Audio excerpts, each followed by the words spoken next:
Добрый вечер, дорогие друзья! Вновь в эфире «Арена событий», программа для тех, кто хочет знать события в лицо. С вами Владимир Сенюшкин. Итальянская поговорка гласит: есть два способа спорить с женщиной. Ни один не работает. Но, может, не надо спорить, надо прислушаться. 14 марта начал свою работу 14-й съезд женщин Якутии, на котором делегаты, представительницы прекрасного пола, обозначили свою консолидированную позицию в отношении многих проблем, связанных с нашим обществом. Для этого были сформированы 14 переговорных площадок, на которых обсуждались различные темы, такие, например, как роль женского предпринимательства в развитии республики, законодательная власть и женщина, возможности и перспективы. Переговорная площадка номер 1 называлась «Женщины за ответственное материнство и родительство», участницы которой приняли рекомендации, в частности, главе и правительству республики, такие как разработать федеральную программу «Дети Арктики», разработать и внести в Государственную Думу Российской Федерации проект закона о многодетной семье. Материнство – это, конечно, большой гражданский подвиг женщины, который предусматривает не только ее социальную поддержку. Здесь нужны, конечно, и моральные такие поддерживающие меры. Мы собираемся предложить главе республики возродить, то есть или учредить звание «Мать-героиня Республики Саха-Якутия». Наши матери многодетные, кроме материнского капитала, никаких льгот пока не имеют. И вот получение земельных участков. Они хотят еще получать льготы и на оплату коммунальных услуг, на оплату проезда. Вот для стимулирования рождаемости наших женщин мы ставим такую задачу помочь нашей республике в достижении численности 1 миллиона человек к 2022 году. Мы предлагаем правительству республики учредить тоже такое материальное поощрение на каждого родившегося 3000-го ребенка в течение календарного года. Надо сказать, что съезд проходил в хорошем темпоритме, наверное, потому что, как отмечали сами участницы, женщины – наиболее активная часть населения. Должно быть, все-таки права была журналист и острослов Яна Джангирова. Дайте женщине роль первой скрипки, и дирижер останется без работы. Женщины, как вы сами знаете, это половина населения нашей республики, половина населения России, мира. И, конечно, без активной жизненной позиции женщин они вносят большой вклад именно в развитие социально-экономической, политической жизни Якутии и России. Так что женское движение – это большая сила, которая имеет свой огромный потенциал, своих сторонников, своих сподвижников. И пренебрегать этим движением ни в коем случае нельзя. Мы только за то, чтобы наша Россия, республика развивалась, была благополучной, и мы намерены внести свой достойный такой женский вклад в это дело. Вопрос после этих слов формулируется сам по себе. Но тогда, может быть, женщинам стоит собираться чаще, чем раз в 5 лет?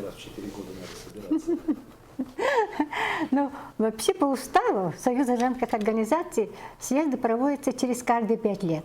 Так что у нас установлено и через каждые 5 лет, но между съездами всегда есть возможность для того, чтобы нам общаться. Мы все время проводим различные тематические конференции, дискуссионные площадки, общественные слушания и так далее, и так далее. Так что вот такой площадки, где бы женщина не имела в любое время высказать свое мнение, нету. То есть работа не прекращается? Работа не прекращается. Вообще общественная работа – это такая работа, которая не имеет временных каких-то, скажем, таких параметров. Эта работа вообще круглосуточная, можно сказать. Валентина Ивановна, а если говорить о съезде, цель, концепция, идея, задача? Разумеется, цель съезда – это консолидация усилий всех женских общественных организаций, которые работают в нашей республике именно во благо, для благополучия республики, жителей республики. Вот это самая главная цель нашего съезда. А задача быть услышанными? Задача, само собой. А как достичь этой цели? Какими путями? Что делать? Хорошо, Валентина Ивановна, а какие вопросы все-таки являются приоритетными для общественных женских организаций и объединений? Разумеется, это благополучие семей, детей, женщин, матерей, отцов. Без создания условий для их нормальной жизнедеятельности, для благополучия каждой семьи, конечно же, не может быть здоровым ни общество, не может быть никакого динамичного развития любой страны, любой республики. Говорить о том, что сегодня с семьей полностью в порядке, мы этого сказать не можем, потому что, как и, скажем, в любой стране, все равно есть и благополучная семья, есть и неблагополучная семья, есть и полная семья, есть и неполная семья и так далее, и так далее. Возьмем многодетных семей. Насколько они сегодня обеспечены хотя бы жильем, да? Насколько это возможно? Имеют ли они возможности финансовые для того, чтобы, имея 10 детей, иметь соответствующую жилплощадь, иметь нормальные пособия детские? Мы же знаем сегодня, какие размеры ежемесячные пособия. Это же мизер. Решение конкретно адресное, это, конечно, совершенно правильный вопрос. И помощь должна идти именно тем семьям, которые в этом нуждаются. И это тоже один из постановочных вопросов, о котором мы многие годы говорим. И, конечно же, молодая семья возьмем, да? Насколько сегодня молодая семья трудоустроена, насколько, скажем, она имеет возможности, чтобы обеспечить себя и жилплощадью, и какая заработная плата у них, и так далее, и так далее. Тоже вопросов много. Вот неполная семья, скажем, или мать-одиночка, или отец, который воспитывает сам один своих детей. Неужели у них нет проблем? Есть проблемы. Какие еще вызовы беспокоят женщин? Все-таки вопросы мира на этой прекрасной земле, наверное, это самый тоже важный и актуальный вопрос. Видя, что творится в других странах, конечно, мы не можем сегодня быть спокойными. Пока мы говорили о сиюминутном и о глобальном, съезд работал как хронометр. В исполнительных органах государственной власти республики проходили приемы делегатов. В прошлом году, конечно, очень большие усилия правительства были направлены на реализацию антикризисного плана. Был разработан план первоочередных мероприятий. Это непосредственно то мероприятие, которым занималось Министерство экономики. По итогам из 76 мероприятий этого плана исполнено 67, направили на то, чтобы стабилизировать ситуацию в экономике 17 миллиардов 100 миллионов рублей. Там были привлечены бюджетные кредиты на 3,3 миллиарда рублей, оптимизированы расходы государственных программ, очень большие. Основная задача была, конечно, связана с обеспечением завоза грузов, с обеспечением работы коммунальной сферы. Вольтер писал, книги назло дня умирают вместе со злободневностью. А насколько коммунальная, экономическая, промышленная или транспортная злободневность интересует женщин? Вчера мы совещались, виделись делегаты северных улусов и решали перспективу развития северян. Да, именно по вопросам женщин. У нас, как видите, у нас проблема проезда. Мы год один раз приехать, это у нас такой расход получается, да. А у нас есть такие семьи, малоимущих семей очень много, да, проблем. У нас дети болеют, попасть это очень трудно. У нас проезды в летнее время, хотя дотационные бывают билеты, но, конечно, дорогие. Голос женщин очень хорошо слышен в нашем районе, потому что это самые главные люди. Во всех населенных пунктах работают женсоветы, и они очень хорошо ведут работу по развитию социально-экономической программы населенных пунктов. Они первые лица, получается, в нашем районе. 14-й съезд женщин Якутии уже стал значимым событием этого года. А для меня он явился хорошей площадкой, позволившей поговорить и даже провести небольшой, но вполне репрезентативный по выборке социологический опрос о гендерном равноправии. Как вы считаете, в России сейчас равные возможности у мужчин и женщин, карьерные? Карьерные я бы оценила, что неравные.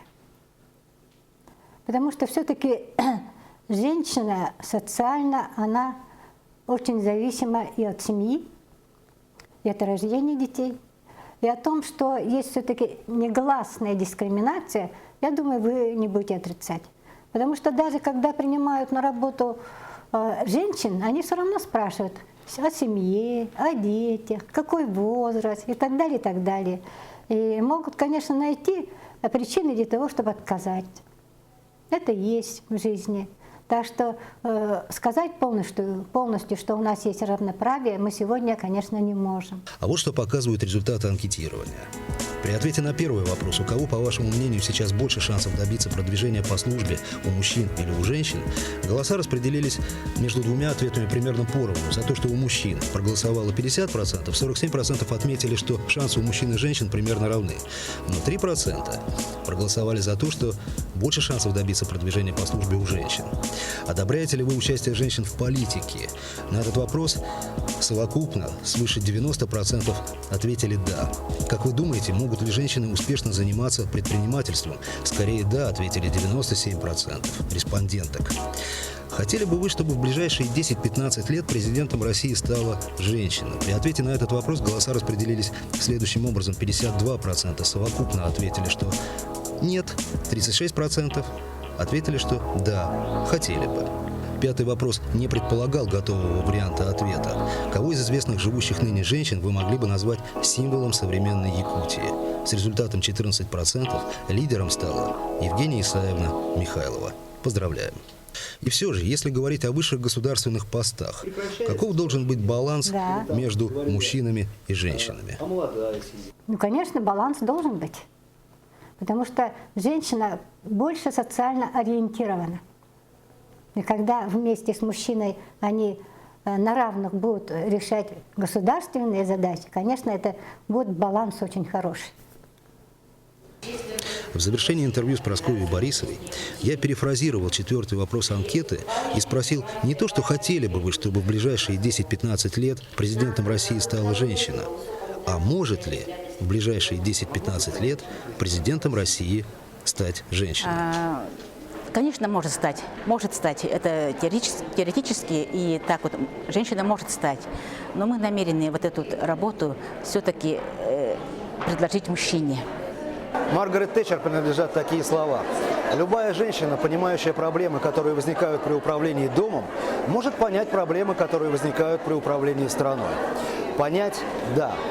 Но вот право решать эти проблемы до сих пор, пока еще, женщины предоставляют мужчинам. Это была «Арена событий», программа для тех, кто хочет знать события в лицо. Всего вам доброго. До свидания.